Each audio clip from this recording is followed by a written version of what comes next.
Well, y'all, today was spray my fruit trees finally. And um sorry, I was distracted. I heard something in the woods. Y'all know I have bear phobia now. And my fence is off because the electric man finally came and fixed my light. But anyway, today was and I don't have my peacemaker with me either. I need to go in the house or turn this fence back on. Today was see, I'm thoroughly distracted now. But anyway, today was trim my fruit trees and spray my fruit trees day because it's not windy. It's a nice day actually. But I was just curious as if anyone else does this here. Because after I trim my trees, the thought of throwing all those branches away just doesn't sit right with me. So I give them a chance. If they make it, that's great. If they don't, that's okay too. At least I didn't throw them directly away. So what I do is I take those and I cut them. And I literally, no rooting hormone and all that other stuff. I just stick 3 or 4 of the little nodes in the ground.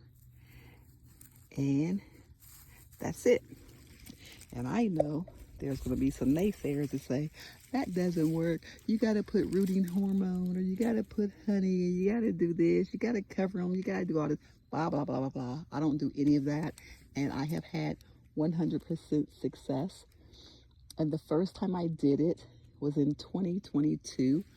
I ordered Shiro Plum Scions to graft onto my Methley plum tree because I had a 2-in-1 plum tree at the other location. And when my husband and I separated, of course, all those trees stayed there. So I was trying to duplicate what I had there because it was no longer available to me. And so I grafted 2 of the scions onto the Methley plum and they failed. And the other 3 I stuck into the ground. So let me show you what those look like today. Okay, so we're almost there. So this is one of them. Actually, let's start with this one. And I said I stuck them all in the ground. I have to correct myself because I didn't. I stuck 1 in the ground and 2 in a pot. And they all survived. So this is one. Let me cross this fence. Let me see. Hold on. So this is one of the Methley. I mean, not the Methley, Shiro.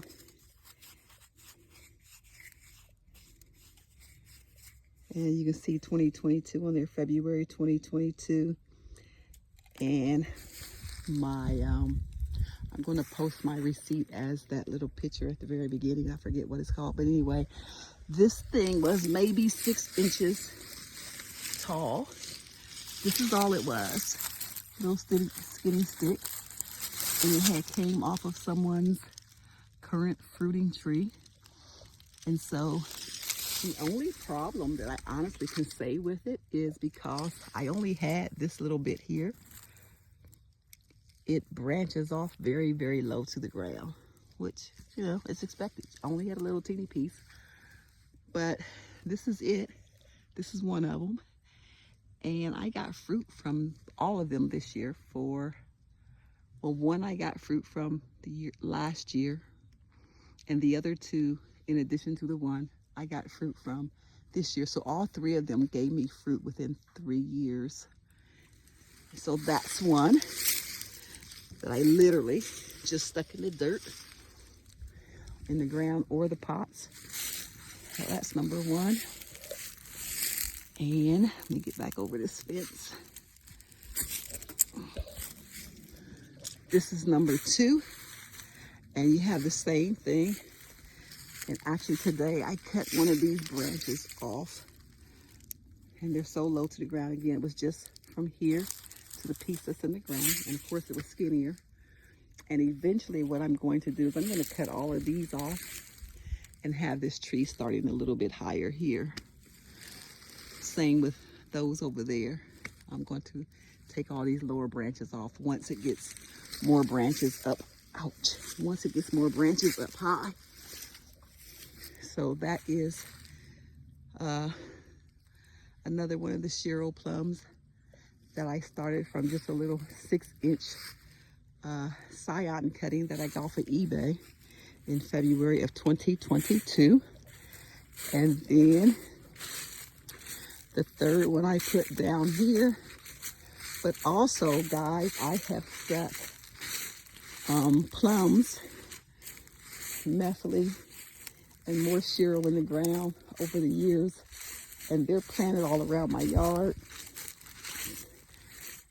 somewhere. I just stick them in the dirt now. But let me get my shadow out the way. This is the third one. This was actually the first one to fruit. And it was loaded down pretty well last year.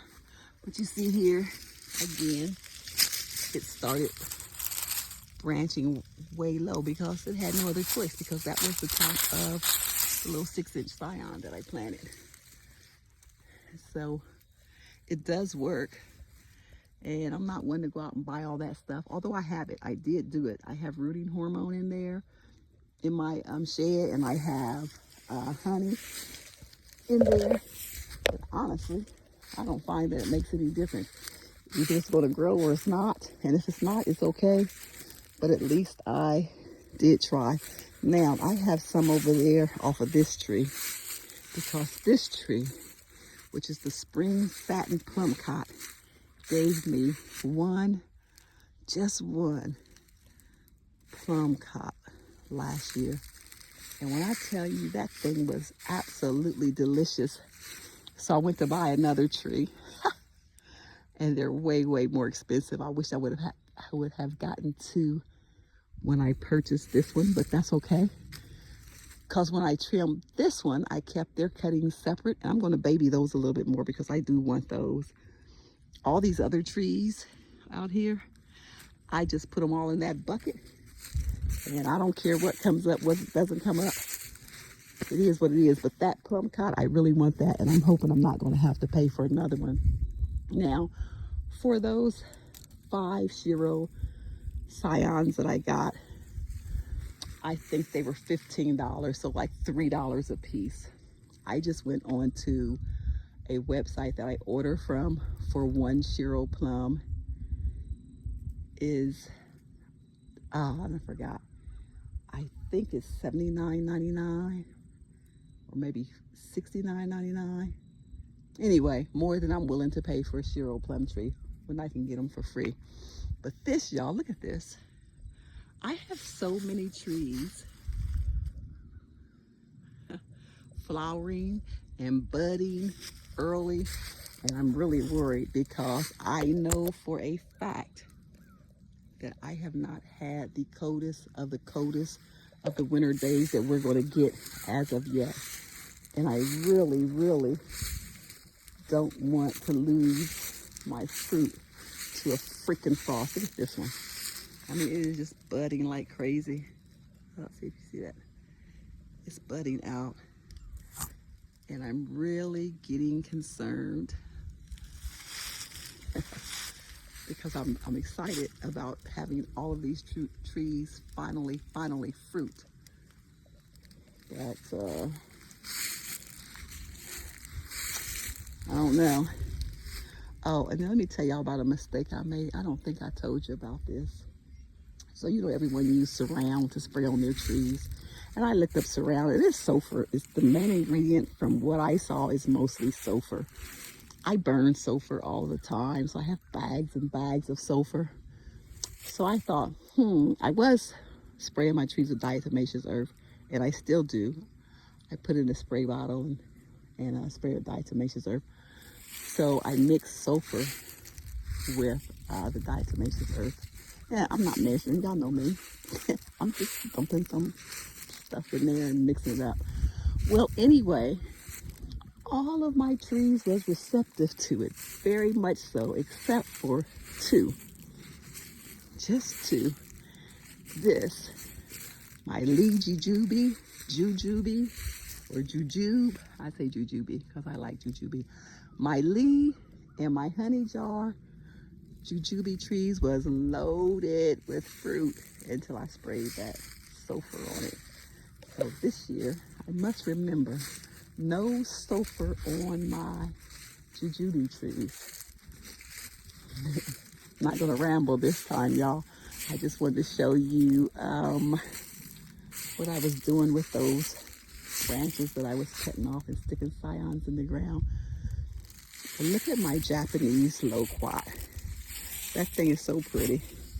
Of course, I've never gotten fruit, and it usually fruits and flowers in the wintertime.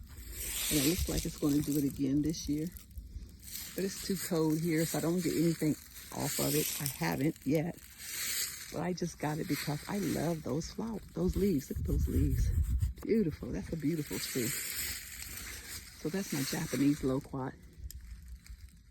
And I'm not going to talk about anything else because I just came to show you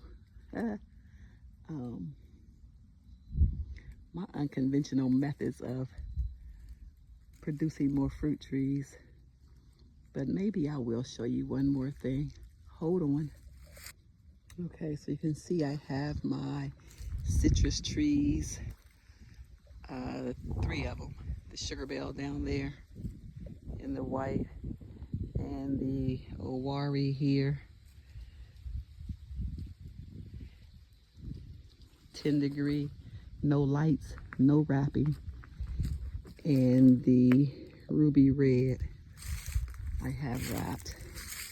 And I checked on the fruit, the grapefruit, yesterday or the day before yesterday, one day. And it is finally starting to turn yellow. And while it is bigger than the first fruit that I got, it's still not quite as big as a regular sized grapefruit. And of course the tree's not that big either. Look at this. Spiders love this, so I always have to be careful opening this crap up. Alright. Hang on, I gotta get past the lights and all of that good stuff. I'll lay these here for a minute. I need both hands.